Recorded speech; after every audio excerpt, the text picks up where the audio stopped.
దేవుని నామమునకు స్తోత్రములాటి ఈనాటి ధ్యానాంశము ప్రత్యక్ష గుడారంలో యాజకుల యొక్క వస్త్రధారణ. నిర్గమాకాండము 28వ అధ్యాయము, అదేవిధంగా నిర్గమాకాండం 39వ అధ్యాయంలో కూడా ఈ ప్రస్తావన మనము చూడగలమండి. ఈ అధ్యాయంలో యాజకుల వస్త్రములను తయారు చేయట, దానికి సంబంధించిన ఏపోదు, న్యాయ విధాన కవచము, ఊరీము మరియు తుమ్మీము, ఏపోదు, కర్తవ్యము, కిరీటము మరియు యాజకులు ధరించిన చొక్కాయిలు సంబంధించిన వివరములు తెలుపబడినవి. యాజక వస్త్రములను చేయుటకు ఆజ్ఞ.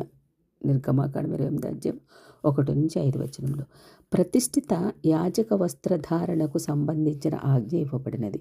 దేవుని సన్నిధిలో యాజకులుగా పనిచేయువారు పవిత్ర పరిచర్య చేయువారు కనుక వారు ప్రతిష్ఠిత యాజక వస్త్రములు ధరించవలసి ఉన్నది. అహరోను మరియు అతని కుమారులను దేవుడు యాజక పరిచర్యకు ప్రత్యేకించాడు. వీరు ధరించవలసిన వస్త్రములను గురించి ఇక్కడ తెలుపబడినది. ప్రతిష్ఠిత యాజక వస్త్రములు తయారు చేయవారు కూడా జ్ఞానాత్మ చేత నింపబడిన వారే వివేకవంతులే ఉండవలెను. వారు తయారు చేయవలసిన పతకము, ఏపోదు, నిలువటంగి, విచిత్రమైన చొక్కాయి, పాగా, దట్టెయు, వారు కుట్టవలసిన వస్త్రములు యాజకులను ప్రత్యేకించుటలో దేవుడు తనను ఆరాధించుటలో గల ప్రత్యేకతను వివరించుచున్నాడు. దేవుని ఆరాధించుటకు యాజకులు అవసరము. గుడారంలో జరుగు ఆరాధన కార్యములను నిర్వహించుటలను, ప్రజలు దేవునితో సరైన సంబంధములు కొనసాగించుటకును యాజకులు సహాయపడవలను. వీరిని లేవీయులు అనియు యాజకులు అనియు పిలువబడినది. యాజకులు లేవి వంశమునకు చెందిన వారే ఉండవలను. 28 మరియు 29 అధ్యాయాలలో యాజకులకు సంబంధించిన కొన్ని వివరములను మనకు తెలుపబడినది. నిర్గమాకాండం 28వ అధ్యాయం 29 యాజకుడు లేవి వంశమునకు చెందినవాడు మాత్రమే కాక అతను అహరోను సంతానమునకు చెందినవాడే ఉండవలను. ఇశ్రాయేలులో మొదట ప్రధాన యాజకుడు అహరోను. లేవీల కన్నా యాజకులు ఎక్కువ బాధ్యతను కలిగి ఉన్నారు. ప్రధాన యాజకునిగా అహరోను మిగిలిన యాజకులకు, లేవీలకు నాయకత్వం వహించాడు.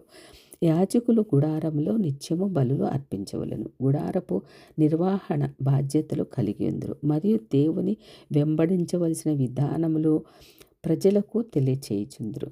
యాజకులు దేవుని సన్నిధిలో ప్రజల పక్షమున నిలవబడవలసిన వారు కనుక వారు పవిత్రత, ప్రత్యేకత కలిగి ఉండవలసి ఉన్నది.